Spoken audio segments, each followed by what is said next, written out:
done this. But Mr. Dhankhar should not be in this chair at all, to my opinion. He was governor of West Bengal. He got into a series of confrontations with Mamata Banerjee, who is the chief minister. He refused to sign bills that have been passed and passed a second time, by the assembly, which is a direct violation of the constitution. He's then rewarded by being made vice president of India, after which automatically makes him the chairman of the Rajya Sabha. This is absolutely classic Modi behavior. If you look at his years in Ahmedabad, he did exactly the same thing, except that nobody noticed because Gujarat is such a tiny state at the corner of India. Now it's happening in the whole of India. He systematically rewards those who are slavishly who are slaves, basically, and punishes and seriously punishes, disproportionately punishes anyone who dares to stand up against him, whether it's Sanjeev Bhatt, a police officer in Ahmedabad, or Vishnu Kumar, the director of intelligence.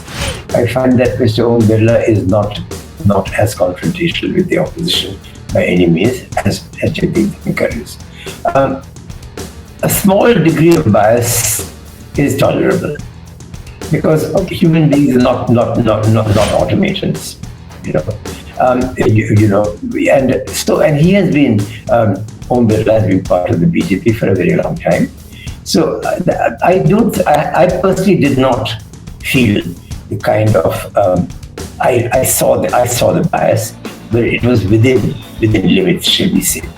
This kind of wild accusation, it truly is a wild accusation. It's again a sign of a certain kind of desperation creeping into defensiveness and desperation creeping into the Modi government. His technique of converting India from a highly pluralistic and secular and on the whole rather well-functioning democracy into a tyranny is by sort of small steps, surreptitious steps, death by 1,000 cuts is what he's doing to India's democracy. We are very close to becoming an authoritarian regime. Hello and a warm welcome to HW News Network, your one-stop show, truth be told, for some engaging and thought-provoking conversations.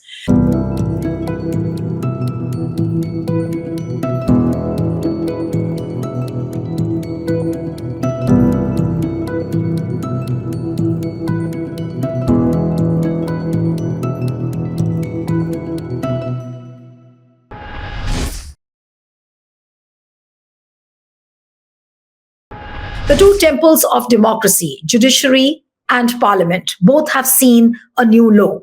In judiciary, you have a judge like Justice Shekhar Yadav, who made some controversial comments about the Muslim community, and never before has it been heard ever by any other judge in the history of independent India. And similarly, in parliament, you see another low where motion of no confidence is being mulled to be moved. In fact, the notice has been served for the no confidence against Vice President Jagdeep Dhankhar, who is the chairman of the Rajya Sabha. Now, opposition has been alleging that Mr. Dhankhar is not ready to listen to the voice of the opposition. He behaves like a cheerleader. He has a certain promotion in his mind while he does so. In fact, India Alliance yesterday held a press conference on this as well. And now the whole issue about George Soros versus Gautam Adani. Opposition wanted answers on Gautam Adani's US indictment, and the government has raked up George Soros's funding to the Congress party, and the entire Congress is being labeled as running the anti-India agenda just because George Soros has funded the Congress party, or apparently Sonia Gandhi's foundation. So we'll talk about all these issues which are which have really stalled the proceedings of the parliament, and also about the larger perception of the judiciary and parliament in the country. Joining me now is a very special guest this evening, Prem Shankar Jha, who's the veteran author, political commentator, economist, and also advisor to the former Prime Minister, VP Singh. So, Mr. Jha, thank you so much for joining us this evening on HW News. My first question to you is that a no trust resolution has been moved against Mr. Dhankhar, and never before in the parliament history has ever this kind of a thing happened. Now, what would you really say to the conduct of Mr. Dhankhar? And opposition says that it was compelled to do so. Well, first of all, Mr. Dhankhar has been there for some time, and his behavior has been, well, shall we say, somewhat biased right from the beginning. So I think this is a case of the opposition saying we've had enough and we're going to go on the offensive. And I think that it was probably about time. In fact, it should have happened much earlier. But this shows a much greater level of shall we say, togetherness in the opposition than before. And I think that's one reason that they have done this. But Mr. Dhankhar should not be in this chair at all, to my opinion. He was governor of West Bengal. He got into a series of confrontations with Mamata Banerjee, who is the chief minister. He refused to sign bills that have been passed and passed a second time, by the assembly, which is a direct violation of the constitution. He's then rewarded by being made vice president of India, after which automatically makes him the chairman of the Rajya Sabha. This is absolutely classic Modi behavior. If you look at his years in Ahmedabad, he did exactly the same thing, except that nobody noticed because Gujarat is such a tiny state at the corner of India. But now it's happening in the whole of India. I mean, he systematically rewards those who are who are slaves, basically, and punishes, and seriously punishes, disproportionately punishes anyone who dares to stand up against him, whether it's Sanjeev Bhatt, a police officer in Ahmedabad, or R.V. Kumar, the director of intelligence in his own government. So, I mean, this total, what you might call totalitarianism of Modi is all you're seeing reflected in a mild way. To me, by Dhankhar.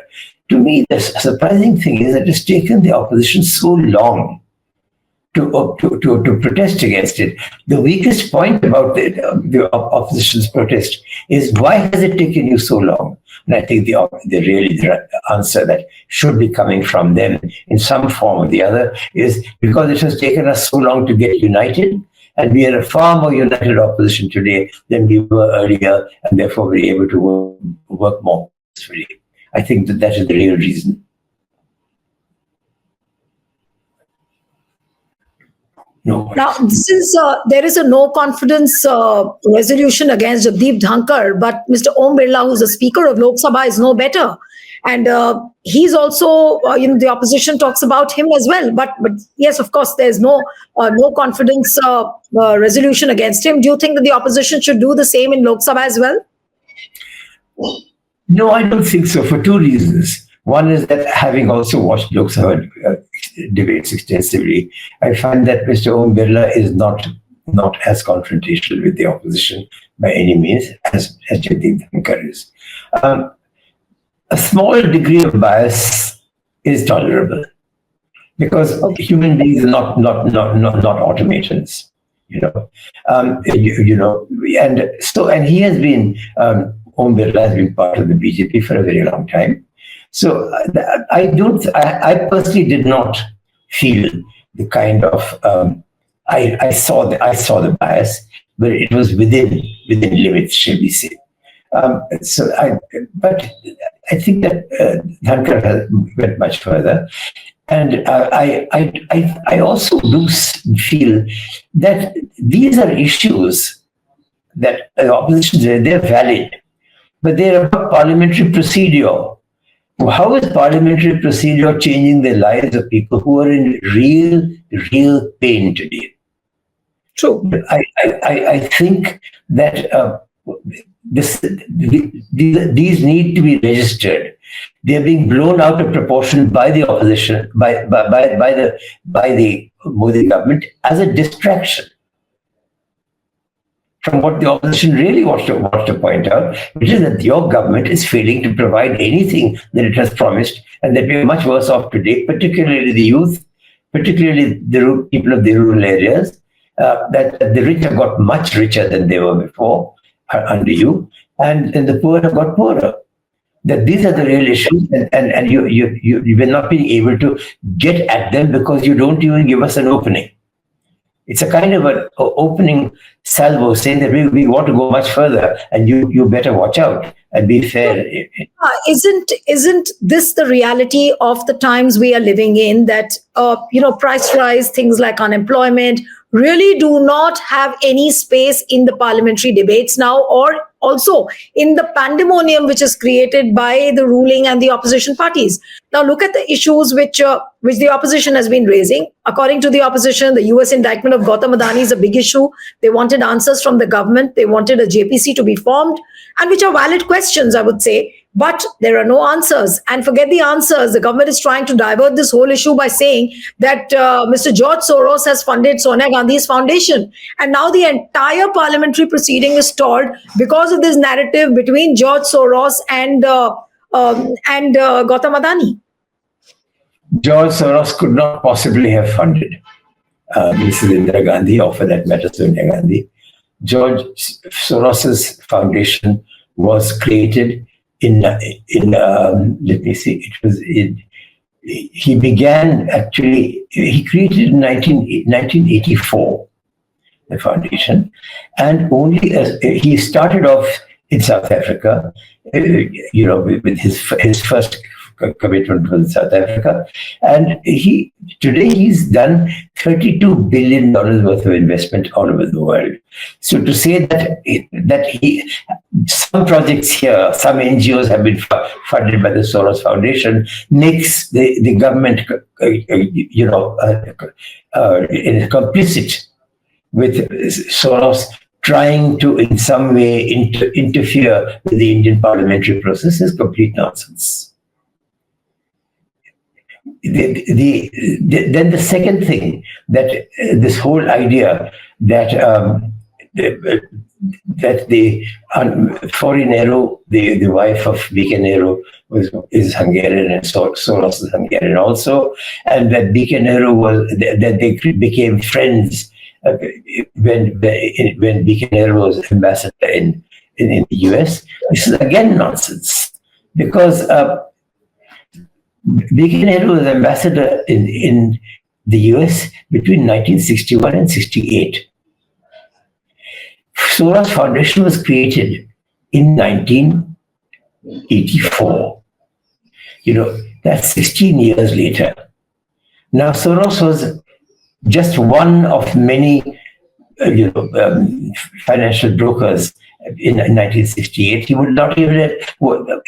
VP Nehru was in Washington. Washington is not the place where Wall Street works. So this kind of wild accusation, it truly is a wild accusation. It's again a sign of a certain kind of desperation creeping into, defensiveness and desperation creeping into the Modi government. Right. All right. So, and there are also lots of question marks, when even the opposition party members have started saying off the record that, if you start talking about George Soros funding Sonia Gandhi's organization, then what about RSS, which has more than 100 NGOs under its belt, and from where all is the money coming? In fact, now, there are revelations after Shamika Ravi, who was the member of the Economic Advisory Council of the Prime Minister. She was also working for one of the organizations for which Soros had funded long time back. And in fact, she says that, no, I was associated with that organization, but I didn't get the funding directly. So, and now she's going to file a defamation against Pawan Khera, who raked up this issue. So will the skeletons now start tumbling out of the BJP's cupboard as well? I'm sure they must have got funding from elsewhere, and now should Congress make that into an issue? Because George Soros for BJP means that he's the person who's running an anti-India agenda, and with that agenda, Congress is associated. Well, this is the kind of, ex post, putting two completely different things together and trying to create a story, which is another sign of desperation. Because, quite frankly, India had, before Mr. Modi came on the scene, the largest number of NGOs in the world. And they were very active. And they got money voluntarily and happily given from thousands of sources across the world.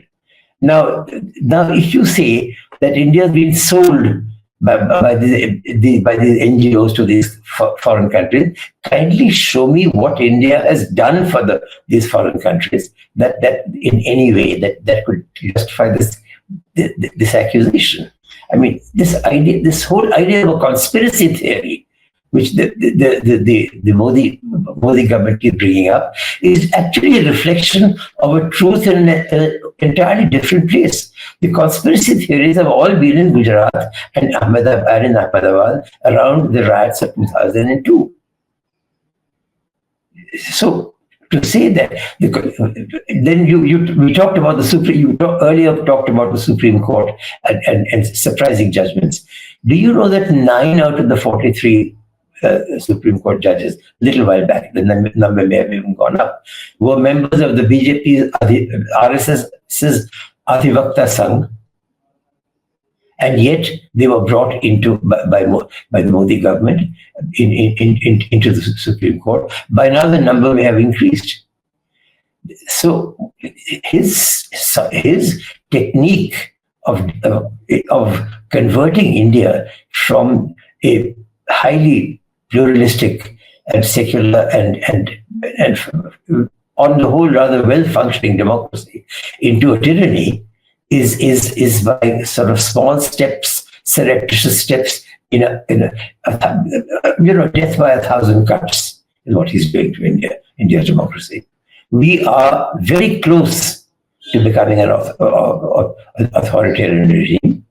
Look at the way that these people arrest anybody, and they've changed the laws so that you can keep them in jail forever. There are people from Kashmir against whom they've got nothing, who are in Tihar jail for 7 years. And they are not the only ones. At this moment, 76% of all the people who are in jails in India are under trials. There's no habeas corpus. Now, we don't notice that when we assume that these people are maybe criminals, but when they're politicians, and when they're politicians against whom for years you're unable to bring a scrap of evidence, as in the case of every single member of Aam Aadmi Party that they put in jail, and you still keep putting them in jail, then of course it is important for opposition parties to stand up, take notice, and make the people of India take notice that this is a tyranny, that all of you are suffering from this. But that's only one part of it. It's not enough to say that this government is bad. The opposition must say what we will do to remedy this. How will you clean up the judicial system? How will you clean up the election finance system? Mr. Jha, you just spoke about judiciary, and judiciary also has seen another low. What we saw, the sitting High Court judge of Allahabad High Court, Justice Shekhar Yadav, he making a deplorable comment. In fact, an unpardonable comment he made about the Muslim community in India. Now, what would you really say to that? There is an impeachment motion which the opposition is mulling over, but I don't know how far that impeachment motion will reach. But what would you really say to these two temples of democracy, which I said in the beginning, that on one hand you have parliament which has stooped to a new law, the other hand you have a judiciary which has stooped to a new law, and the third angle to this is the election commission which has stooped to a new law. What would you really say to this? Well, let me first come to the Allahabad thing. The fact is, I think it is imperative to see what are the antecedents of Shekhar Yadav. Is that the judge's name? Did I get that right? What is the judge's name? Shekhar Yadav, Justice Shekhar Yadav. Chandrasekhar Yadav. He may also be a member of the Adivakta Sangh, for all we know. If that is, has he been a member of the RSS as a youth wing? Has he been a member of the Adivakta Sangh as 1/4 of our Supreme Court judges are today? This is something that can be investigated, and the Congress or the opposition parties, Akhilesh Yadav or whoever, they should investigate this and get to the bottom of this. So I think that is something. It is absolutely deplorable what he has done. But then there are so many things that the Modi government has been doing that are deplorable. Reversing the burden of proof in the PMLA, the Prevention of Money Laundering Act, with amendments passed in 2019, and the judge who hastily, along with 21 other judgments given in 1 week, dismisses 240 petitions against the amendments to the PMLA, particularly the 80 petitions against Modi's amendments. That judge is now the Lokpal of the country. He is the man in charge of the honesty of the government. What more can we say about the rot that has set into Indian democracy? Would you really, this is my last question to you, sir, that what would you really say to the election commission? Now, here we are talking about various institutions, parliament, judiciary. What about the election commission? The manner in which the mandates are being stolen, whether it is the state elections, whether it is the general elections, and this is becoming a new normal of the elections in India now. Well, when we talk about elections being stolen, I think we are going too far. That has yet to be proved. But I think it's terribly important to see that the method, there is a way in which they can be stolen, which the Election Commission has not taken any action against, despite the fact that you're getting some truly extraordinary results. One result that I keep thinking about all the time is the strange fact that in 2 successive Lok Sabha elections, the Aam Aadmi Party has got 0 seats in the Lok Sabha in Delhi. And in the very next state assembly election, they've got 62 and 67 seats. The vote shares are the important part. The Aam Aadmi Party gets 52 to 53% of the vote in the state assembly elections, and 14 to 18% of the vote 2 months later, or 2 months earlier. I think I can't remember which way it goes, but two months afterwards or before, in the same, precisely the same constituencies. How can you get a drop of vote from 53 to 14 or 18? This is completely impossible. I am absolutely certain that Form 7 has been abused and that the trial runs have been made in Delhi, where Kejriwal is Modi's absolute bête noire, because he's the only political party chief who is presenting an alternate form of government to the BJP. The BJP's government is based upon we are all Hindus and we're going to go glorify the Hinduism of the past, the history of our country in the past. And Arvind Kejriwal's government is saying whatever we may have been in the past, we've got a very miserable future present today, and we are going to improve your future. So this is why Kejriwal is very dangerous. If that ethos catches up in the entire opposition, and they stop talking about even the kind of issue that we have just now, but talk about what they will do for the people of India, and keep pointing to up and saying we'll do the same thing that they're doing. We are part of the same coalition.